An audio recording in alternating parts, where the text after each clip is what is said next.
by Pavan. I believe I have the spelling right. So, welcome everyone, and it's time. So, let's begin slowly. I'm going to mute everyone. Do feel free to send me a chat, but we don't want people's mics switching on in the middle of the meditation. So,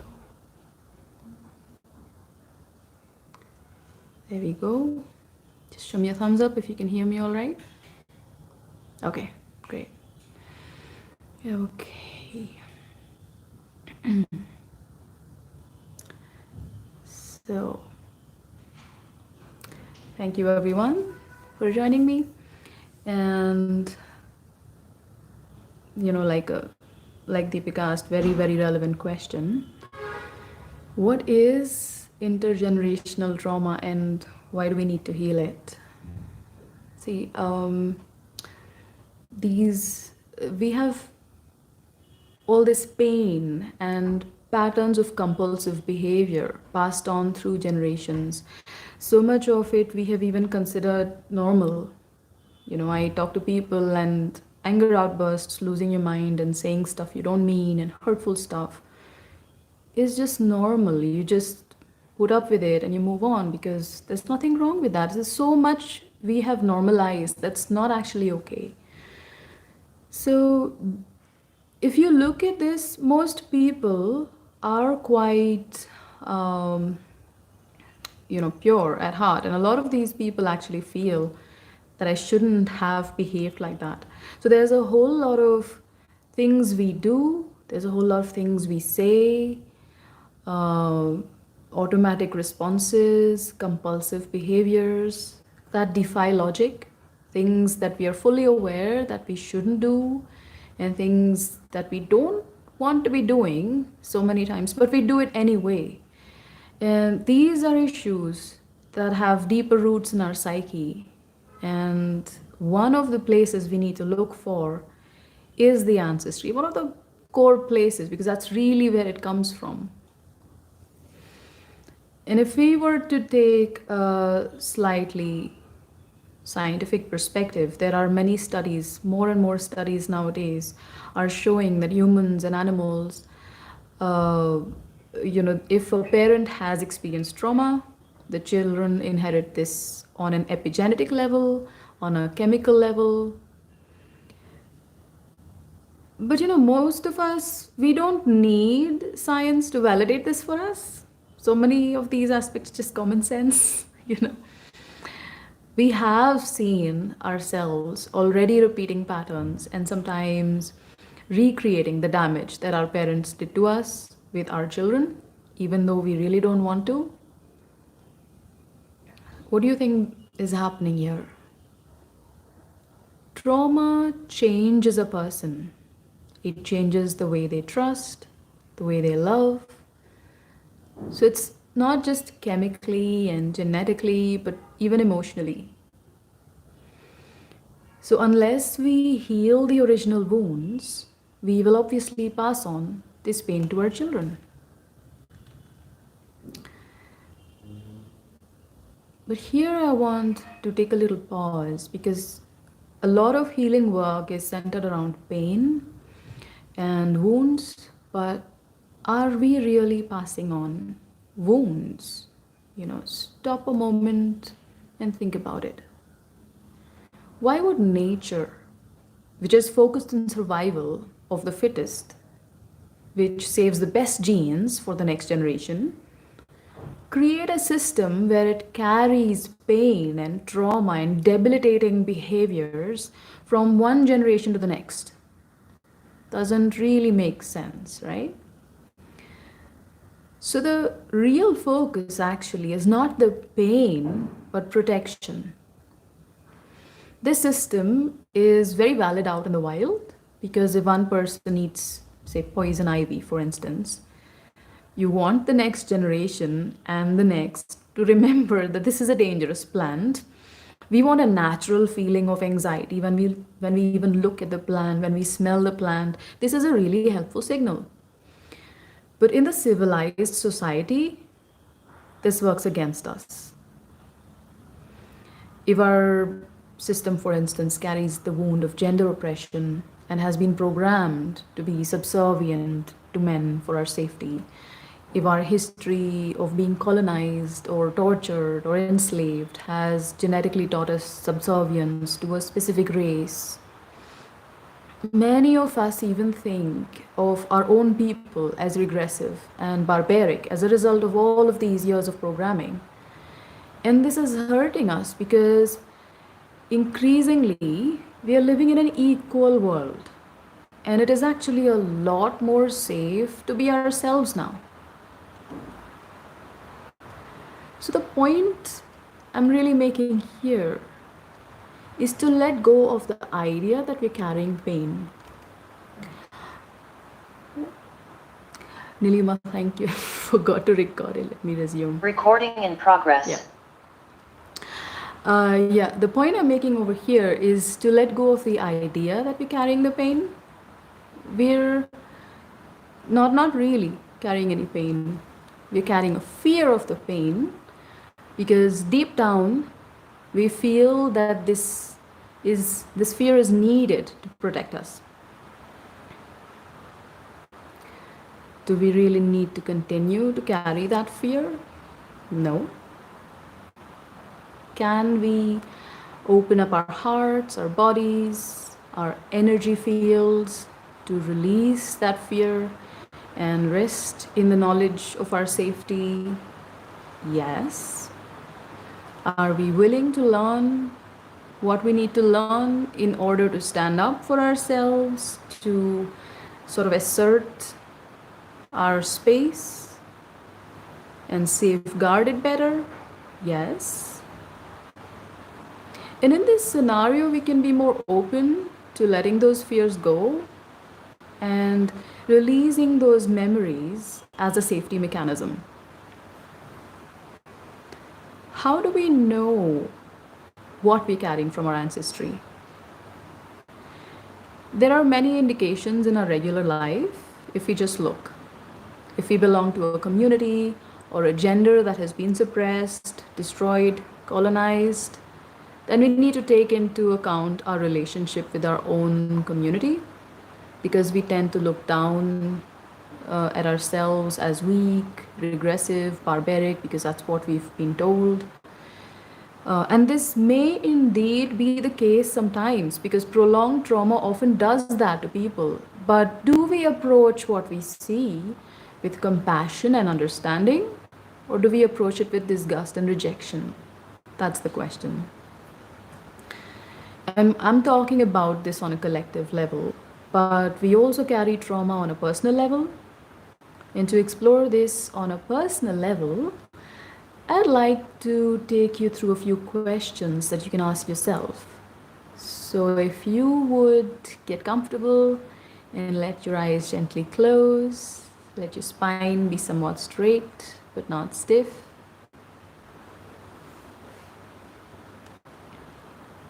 And of course, if you're driving or operating heavy machinery, don't close your eyes.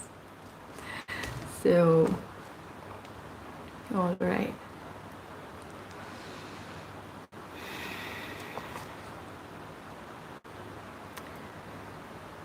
So just let the whole body slip into a state of relaxation.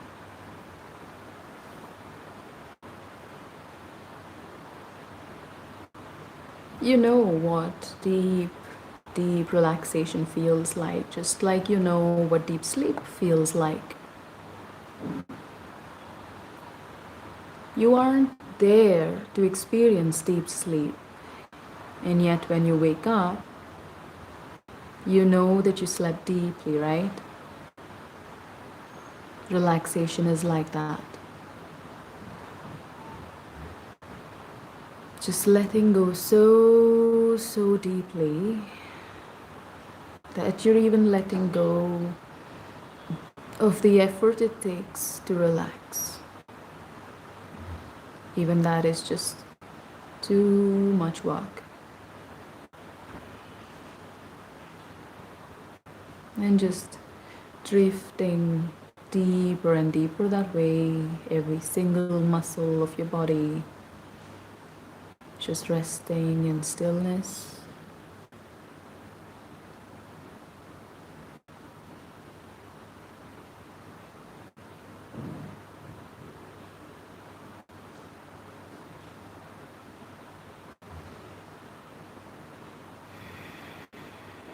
Every breath you take, taking you deeper into relaxation.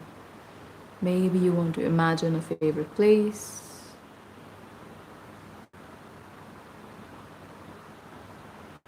or a favorite feeling.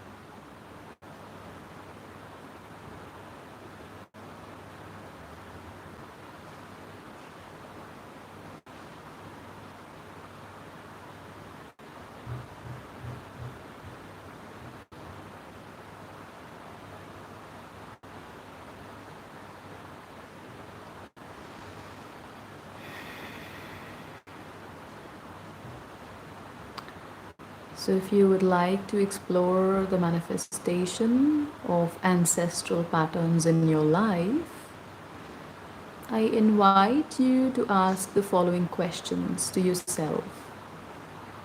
Let the answers happen by themselves. Let go of logic and the rational mind for now. Maybe you can begin by asking yourself, am I truly open to receiving love?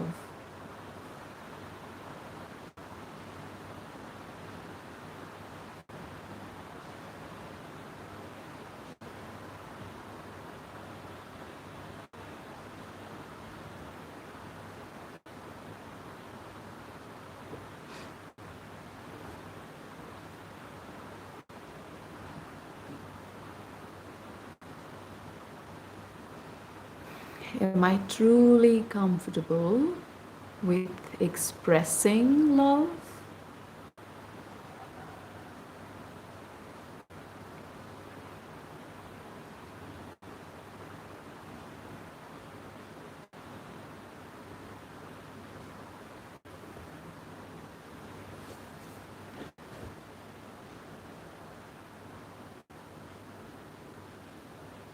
Am I truly comfortable expressing what I feel?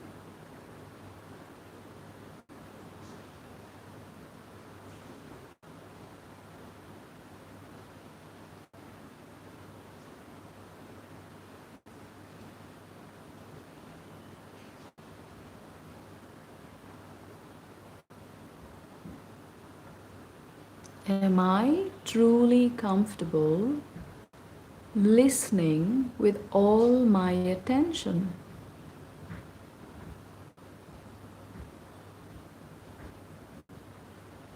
When other people are speaking, and even when they're not saying anything at all.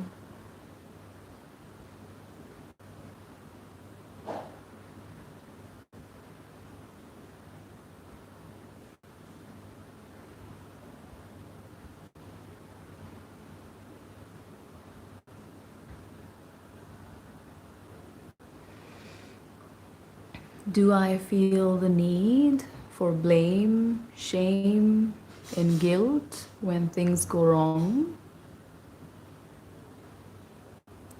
Or am I present and able to make the most of the situation?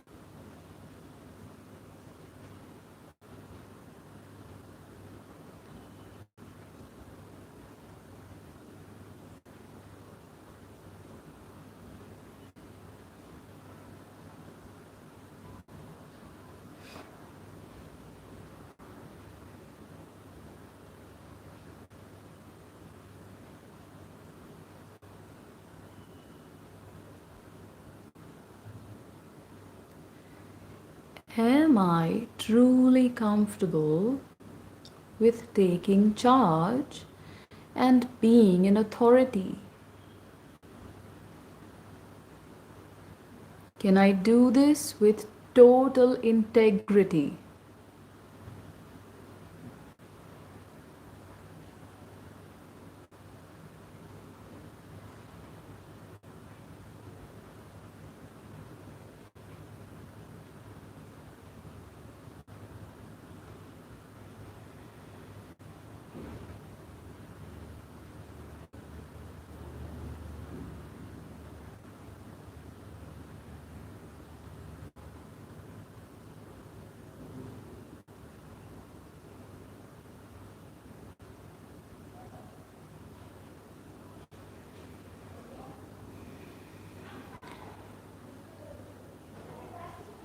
And on the other hand, am I truly comfortable with someone else taking control?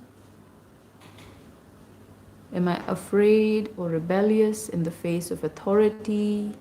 Or am I comfortable expressing valid dissent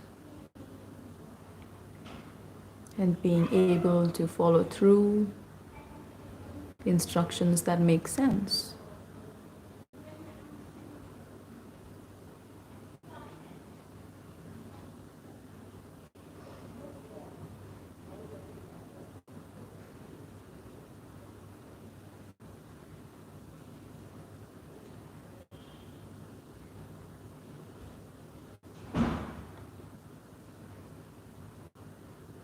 Do I inherently feel superior or inferior to others?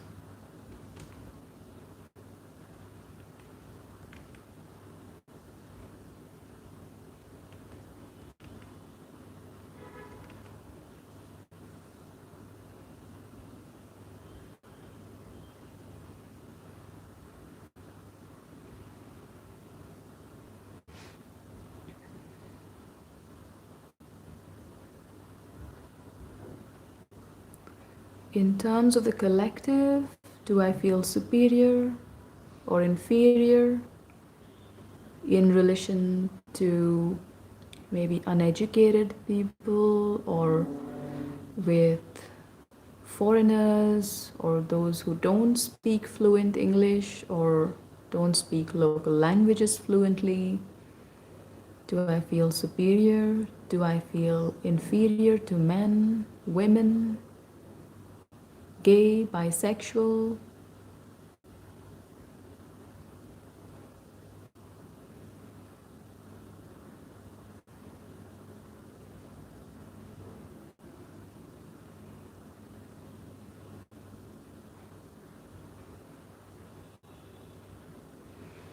If you resonate with one or more question, just allow that question to sink in along with the obstacle. What is it that prevents you from being in balance? And let the answers happen by themselves rather than as a result of logical thinking.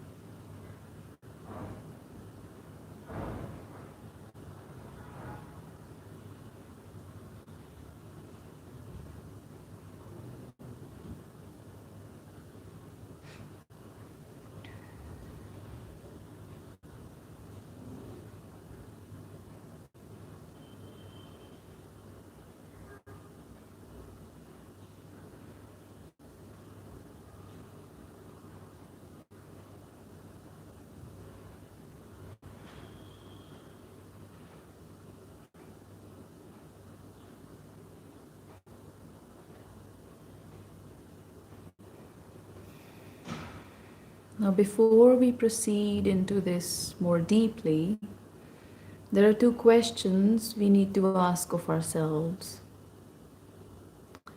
Behind every single one of these questions lies a fear.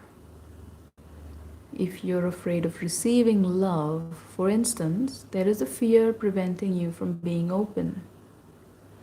So the first question is, who am I or who will I be without these fears?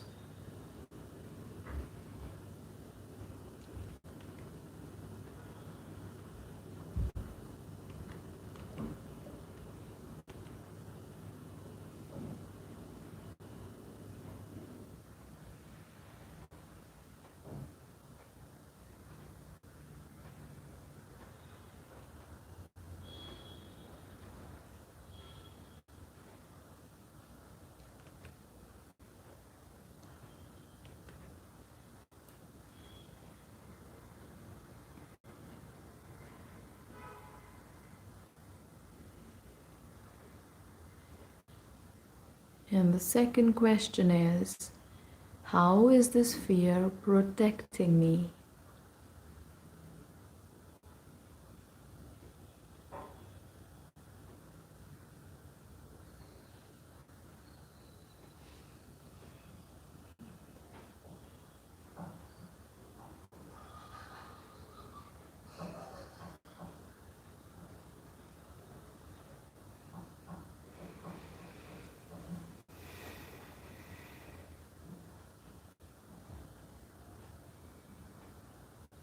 And now I invite you to feel this fear by itself. We tend to want to bypass these intense feelings one way or another.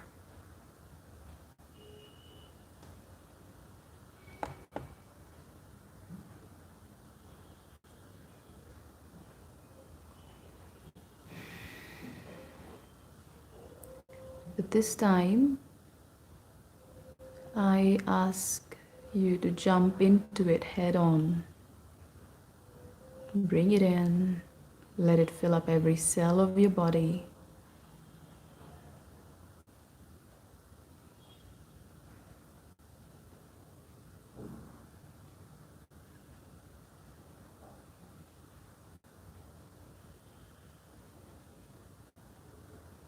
You may even notice pains or stresses in specific parts of your body. Maybe it's been there a while.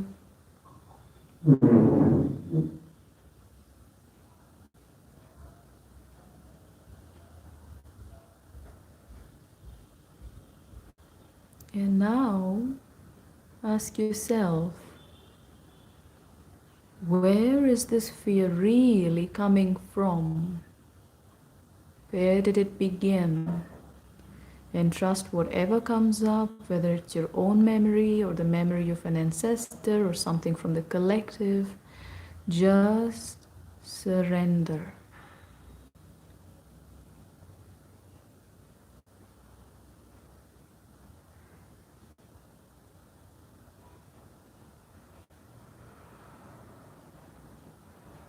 If you see more than just an image, you may want to relive it or witness it as a third person, whatever feels right for you.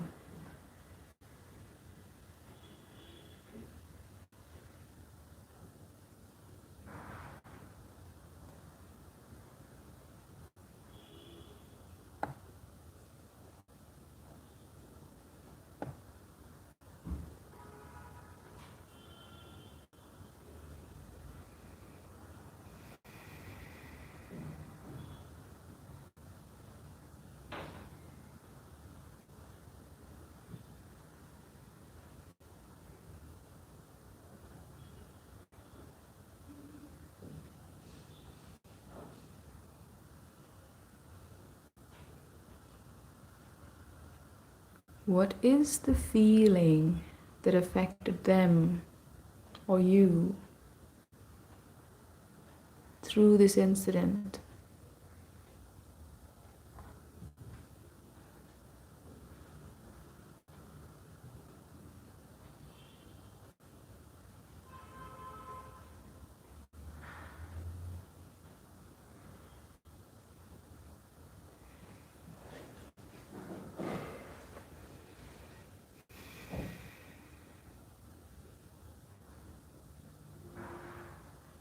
What are the belief systems that motivated the action or inaction?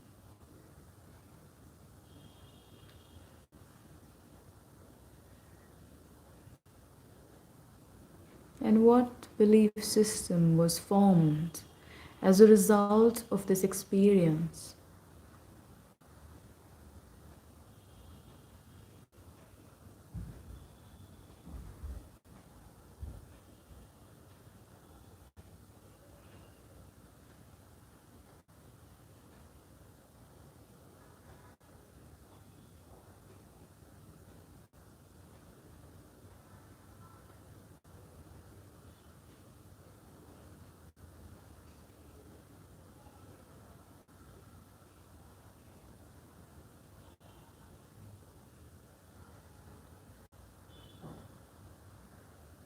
Is this belief system still relevant in my current world and life?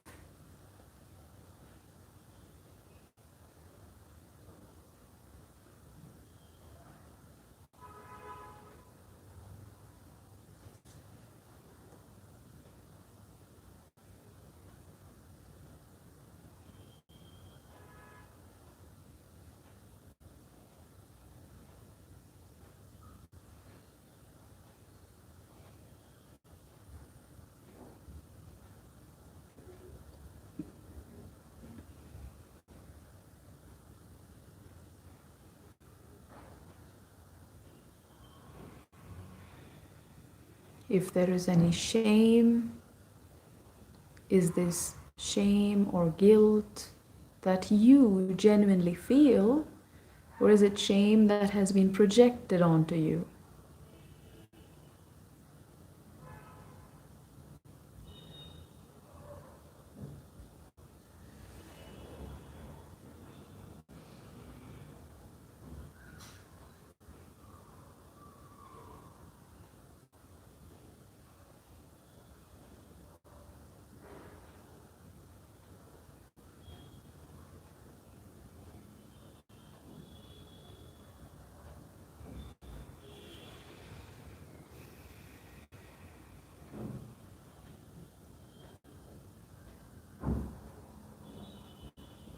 Now, before we go into healing whatever has come up,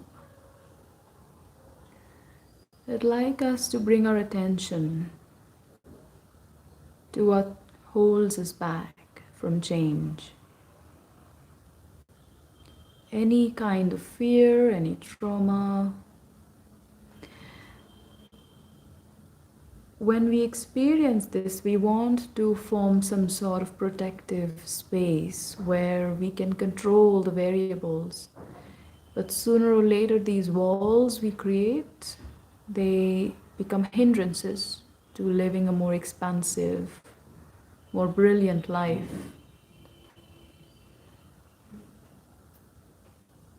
Changes towards expansion are not only the changes that we are seeking, they bring along with them a whole host of other changes as well.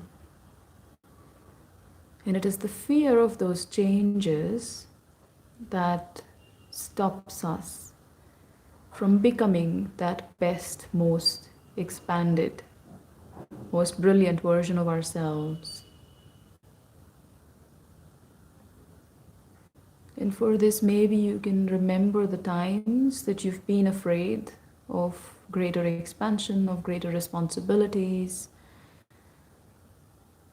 and how terrifying it seemed before, and how easy it seemed after.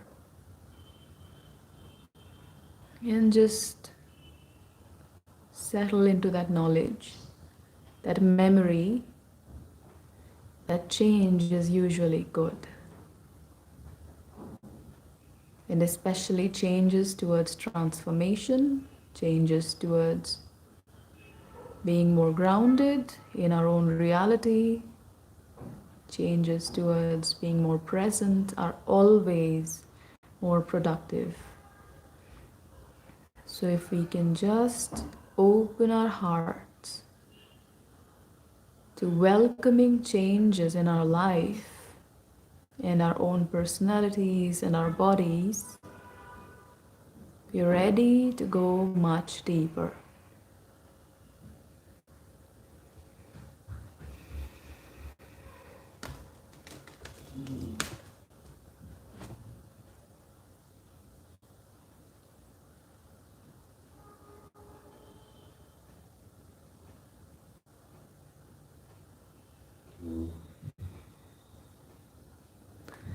There's always a part of you that wants to heal and a part of you that resists the change.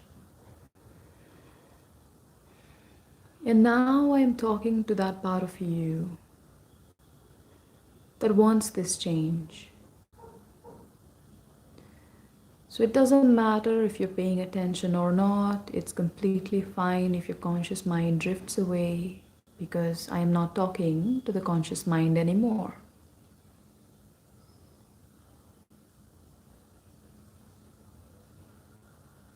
I'd like your subconscious mind to identify the part of you that is responsible for all of these fears.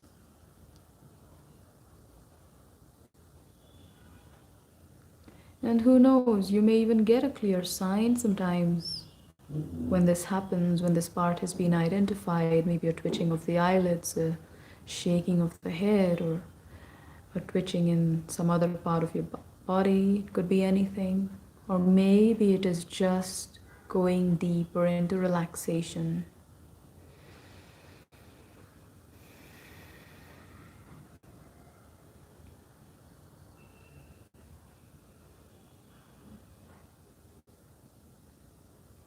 I'd like your subconscious mind to identify which part of your life or mind is being protected through this belief system. How is this belief system serving you, protecting you? You may or may not know this consciously. Either way, it's just perfect.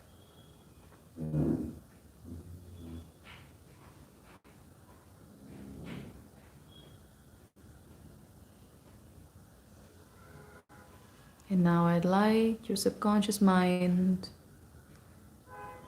to use all of your resources, because you do have a brilliant mind, a very creative, intelligent mind.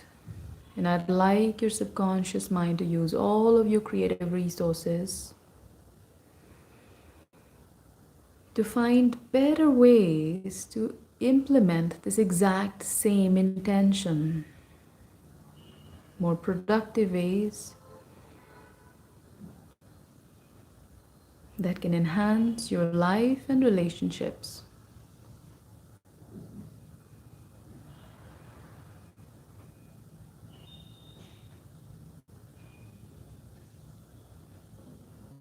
And as it goes about searching, maybe we can just pause and think about how it is to be in a forest.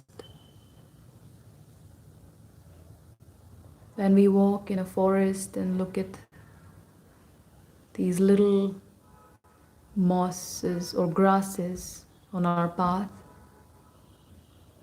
and then we look at the gigantic trees towering over us,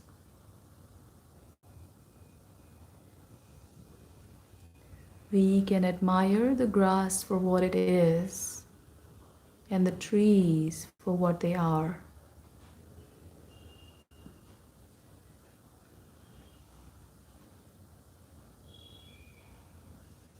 When we see a tiger, we admire it, and yet we know that we need to maintain distance for our own safety. When we see butterflies, we're happy to let them sit on our hands.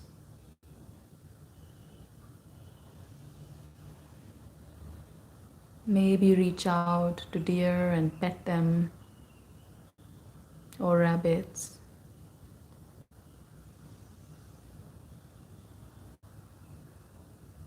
And when we see the different animals, we can really appreciate them for their beauty.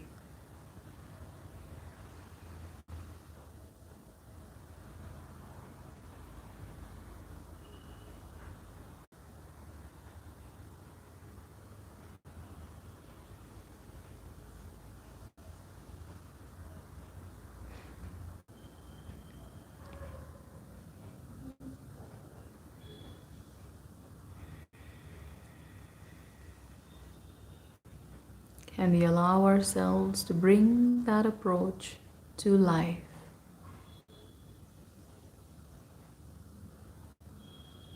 Can we appreciate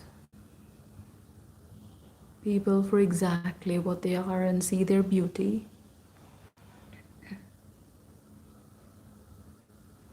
Can we allow ourselves to be fascinated by the different ones?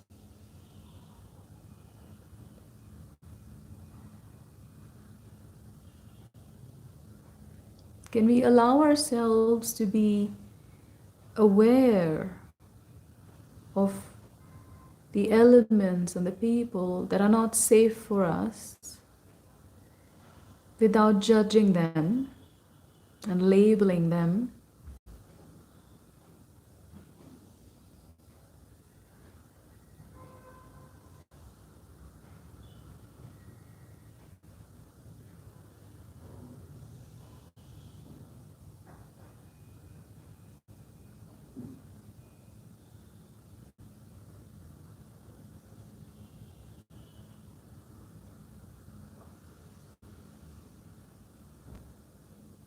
Can we look at ourselves in the mirror and just appreciate the beauty of what we see?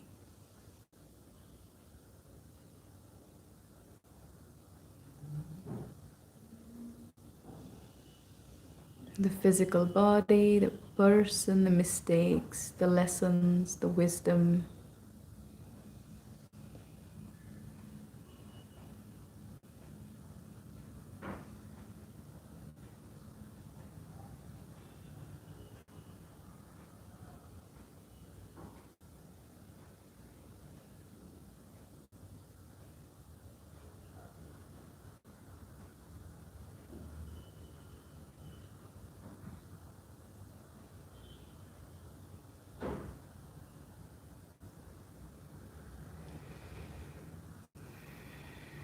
And allow yourself now to hand over control to the subconscious mind again as it settles on all of these choices and looks at them. And I invite your subconscious mind to choose one.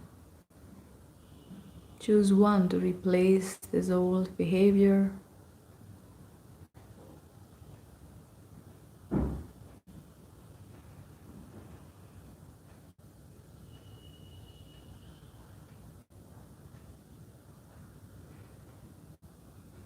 And really make that choice. You may or may not be aware of this consciously. Either way, it's just perfect.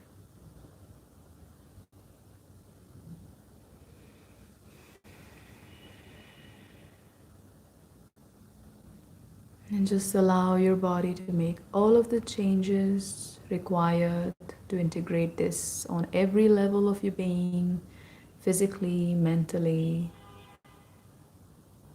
etherically, on a cellular level.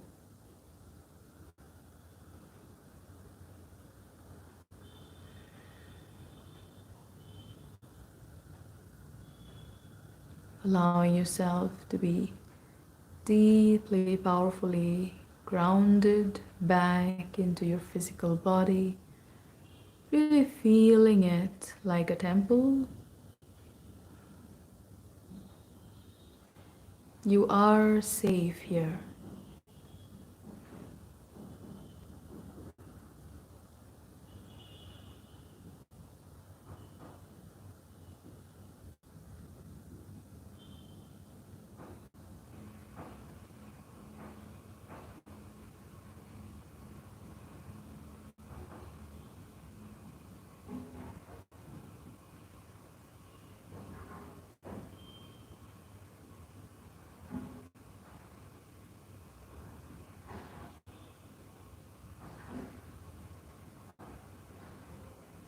And just letting yourself rest in the stillness of that knowledge for a few moments.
Just slowly allow your focus to come back to your physical body, the weight of your body on the surface that you're sitting on.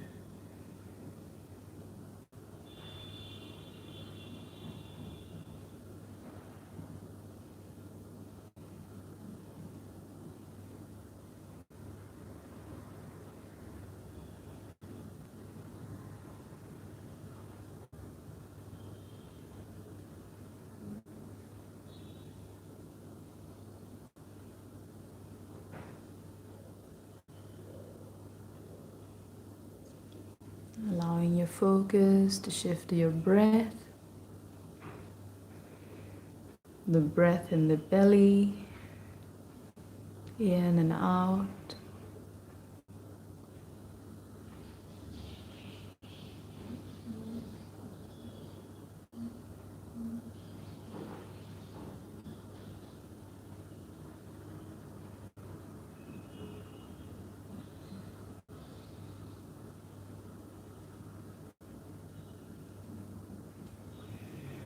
Becoming aware of the sounds in the background.